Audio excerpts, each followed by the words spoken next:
Hi viewers, ಇವತ್ತು ನಾವು ದಾಲ್ ಕಿಚಡಿನ restaurant ಸ್ಟೈಲಲ್ಲಿ ಹೇಗೆ ಮಾಡೋದು ಅಂತ ನೋಡೋಣ. ಇಲ್ಲಿ ನಾನು ಒಂದು 4 ಥರ ಬೇಳೆನ ತೊಗೊಂಡಿದ್ದೀನಿ. ತೊಗರಿಬೇಳೆ 1 ಕಪ್ಪು,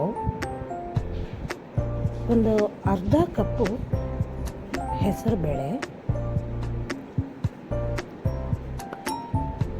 ಹಾಗೆ ಮೈಸೂರು ಬೇಳೆ ಒಂದು 4 ಸ್ಪೂನು, ಕಡಲೆಬೇಳೆ ಒಂದು 2 ಸ್ಪೂನು ತೊಗೊಂಡಿದ್ದೀನಿ.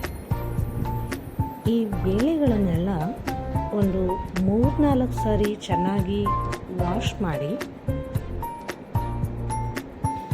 ಇಟ್ಕೊಳ್ಳೋಣ.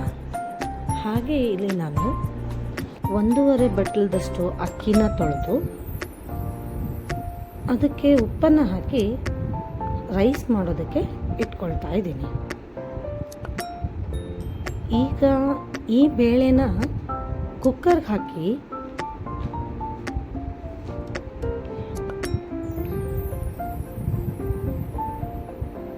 ಒಂದೂವರೆ ಸ್ಪೂನಷ್ಟು ಜೀರಿಗೆ,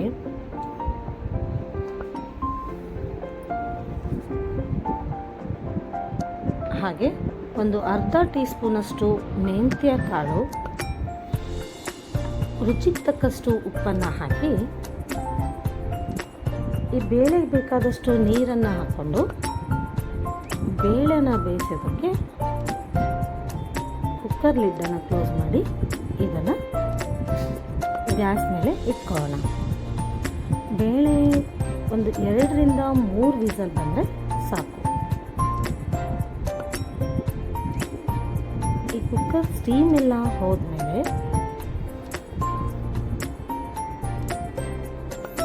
ಲಿಡ್ಡನ್ನು ಓಪನ್ ಮಾಡಿ ಈ ಬೇಳೆನ ಸ್ವಲ್ಪ ಈ ರೀತಿ ಸ್ಪೂನಿಂದನೇ ಮ್ಯಾಶ್ ಮಾಡಿ ಇಟ್ಕೊಳ್ಳೋಣ.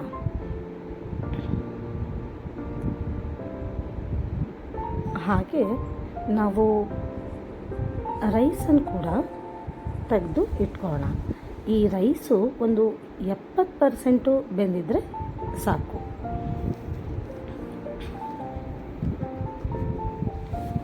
ಬೇಳೆನ ಮತ್ತು ಅಕ್ಕಿನ ಒಟ್ಟಿಗೆ ಬೇಯಿಸ್ಕೋಬೋದಿತ್ತಲ್ಲ ಅಂತ ನಿಮಗೆ ಅನ್ನಿಸ್ತಾ ಇರ್ಬೋದು.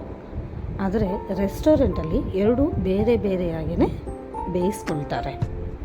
ಈಗ ಒಂದು ಬಾಣಲೆಗೆ ನಾನು ಒಂದು 5ರಿಂದ 6 ಸ್ಪೂನಷ್ಟು ಎಣ್ಣೆ, ಹಾಗೆ ಒಂದು 3 ಸ್ಪೂನಷ್ಟು ತುಪ್ಪನ ಹಾಕ್ಕೊಂಡಿದ್ದೀನಿ. ಈ ಎಣ್ಣೆ ತುಪ್ಪ ಸ್ವಲ್ಪ ಬಿಸಿ ಆಗ್ತಾ ಇದ್ದ ಹಾಗೆ ಇಲ್ಲಿ ಒಂದು 2 ಸ್ಪೂನಷ್ಟು ಜೀರಿಗೆನ ಹಾಕಿ ಈ ಜೀರಿಗೆ ಸ್ವಲ್ಪ ಫ್ರೈ ಆಗ್ತಾ ಇದ್ದ ಹಾಗೆ ಒಂದು ಈರುಳ್ಳಿನ ತೆಳುವಾಗಿ ಕಟ್ ಮಾಡಿ ಹಾಕ್ಕೊಳ್ತಾ ಇದ್ದೀನಿ. ಹಾಗೆ ಒಂದು ಗಡ್ಡೆಯಷ್ಟು ಬೆಳ್ಳುಳ್ಳಿನ ಕಟ್ ಮಾಡಿ ಹಾಕ್ಕೊಂಡಿದ್ದೀನಿ. ಹಾಗೆ 1.5 ಇಂಚಷ್ಟು ಶುಂಠಿನ ಕಟ್ ಮಾಡಿ ಹಾಕ್ಕೊಂಡಿದ್ದೀನಿ. ಇಲ್ಲಿ ಒಂದು 5ರಿಂದ 6 ಹಸಿ ಮೆಣಸಿಕಾಯಿಗಳನ್ನ ಕಟ್ ಮಾಡಿ ಹಾಕಿದ್ದೀನಿ. ಇದೆಲ್ಲವೂ ಚೆನ್ನಾಗಿ ಫ್ರೈ ಆಗಬೇಕು. ಶುಂಠಿ ಬೆಳ್ಳುಳ್ಳಿ ಪೇಸ್ಟ್ ಕೂಡ ಬಳಸ್ಬೋದು, ಆದರೆ ಅದು ಕಟ್ ಮಾಡಿ ಹಾಕೋದ್ರಿಂದ ಬಾಯಲ್ಲಿ ಸಿಕ್ಕರೆ ತುಂಬ ಚೆನ್ನಾಗಿರುತ್ತೆ.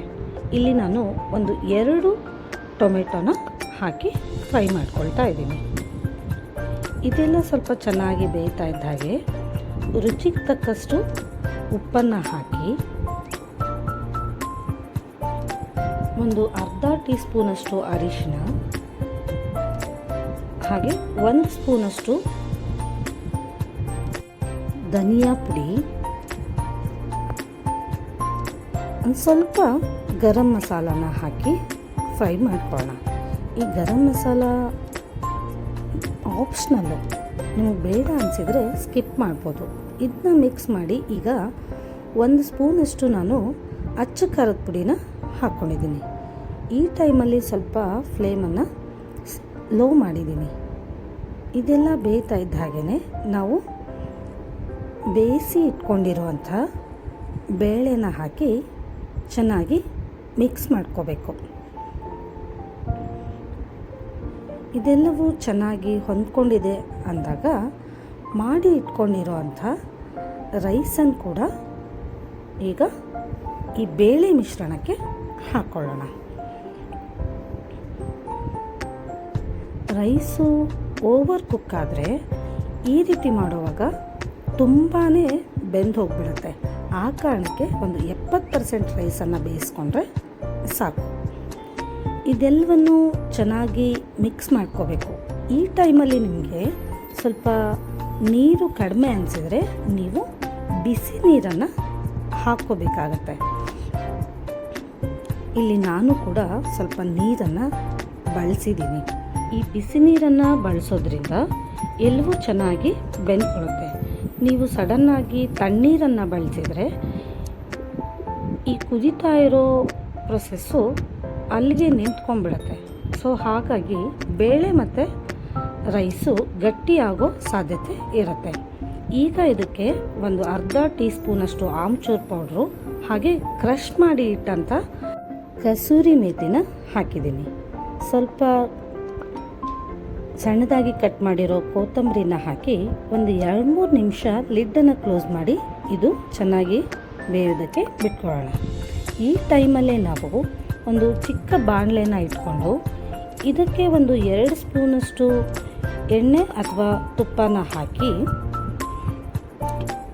ಇದಕ್ಕೆ 1-2 ಒಣ ಮೆಣಸಿನ್ಕಾಯಿನ ಹಾಕಿ ಸ್ವಲ್ಪ ಫ್ರೈ ಮಾಡ್ಕೊಳ್ಳೋಣ. ಆ ಮೆಣಸಿನ್ಕಾಯಿ ಎಲ್ಲ ಫ್ರೈ ಆಗ್ತಾ ಇದ್ದಾಗೆ ನಾವು ಗ್ಯಾಸನ್ನು ಆಫ್ ಮಾಡಿ ಒಂದು ಅರ್ಧ ಟೀ ಸ್ಪೂನಷ್ಟು ಅಚ್ಚ ಖಾರದ ಪುಡಿನ ಹಾಕೋಣ. ಇದು ಸ್ವಲ್ಪ ಕಲ್ಲರ್ಗೋಸ್ಕರ ಹಾಕ್ತಾ ಇರೋದು. ನಿಮಗೆ ಈ ಪ್ರೊಸೆಸ್ ಬೇಡ ಅಂದರೆ ನೀವು ಸ್ಕಿಪ್ ಮಾಡ್ಕೋಬೋದು. ಈ ರೆಸ್ಟೋರೆಂಟ್ಗಳಲ್ಲೆಲ್ಲ ಈ ಥರದ ರೈಸ್ಗಳೆಲ್ಲ ಸ್ವಲ್ಪ ಸ್ಮೋಕಿ ಫ್ಲೇವರ್ ಬರ್ತಾ ಇರುತ್ತೆ. ಈಗ ಯಾರು ಒಲೆಗಳಲ್ಲಿ ಈ ರೀತಿ ಮಾಡೋದಿಲ್ಲ. ಅವರು ಮಾಡೋವಂಥ ಟ್ರಿಕ್ಸ್ನ ನಾನು ಕೂಡ ಈಗ ನಿಮಗೆ ತೋರಿಸ್ತಾ ಇದ್ದೀನಿ. ಈ ರೈಸ್ ಒಳಗಡೆ ಒಂದು ಬಟ್ಲನ್ನು ಇಟ್ಬಿಟ್ಟು ಚಾರ್ಕೋಲ್ನ ಈ ರೀತಿ ಹೀಟ್ ಮಾಡಿಕೊಂಡು ಇದ್ರ ಮೇಲೆ ನಾವೀಗ ಒಂದು ಸ್ವಲ್ಪ ತುಪ್ಪ ಅಥವಾ ಎಣ್ಣೆನ ಹಾಕಿಬಿಟ್ಟು ಲಿಡ್ಡನ್ನು ಒಂದು 10 ನಿಮಿಷ ಕ್ಲೋಸ್ ಮಾಡಿಬಿಡಬೇಕು. ಈಗ ಈ ಸ್ಮೋಕೆಲ್ಲ ಈ ರೈಸ್ ಒಳಗಡೆ ಇಳ್ಕೊಳ್ಳೋದ್ರಿಂದ ಆ ಫ್ಲೇವರು ರೈಸು ಹಿಡ್ಕೊಳ್ಳುತ್ತೆ. ಈ ರೀತಿ ನೀವು ಕೂಡ ಮನೆಯಲ್ಲಿ ಮಾಡಿ ನೋಡಿ. ರೆಸ್ಟೋರೆಂಟಲ್ಲಿ ತಿನ್ನೋ ಅಂಥ ದಾಲ್ ಕಿಚಡಿನ ನೀವು ಮನೆಯಲ್ಲಿ ಸುಲಭವಾಗಿ ಮಾಡ್ಕೋಬೋದು. ಈ ದಮ್ ಬಿರಿಯಾನಿ ಈ ಥರದಕ್ಕೆಲ್ಲ ಎಲ್ಲರೂ ಇದೇ ಟ್ರಿಕ್ಸನ್ನೇ ಬಳಸೋದು. ಒಂದು 10 ನಿಮಿಷ ಆದಮೇಲೆ ಈ ಬಟ್ಲನ್ನು ತೆಗೆದು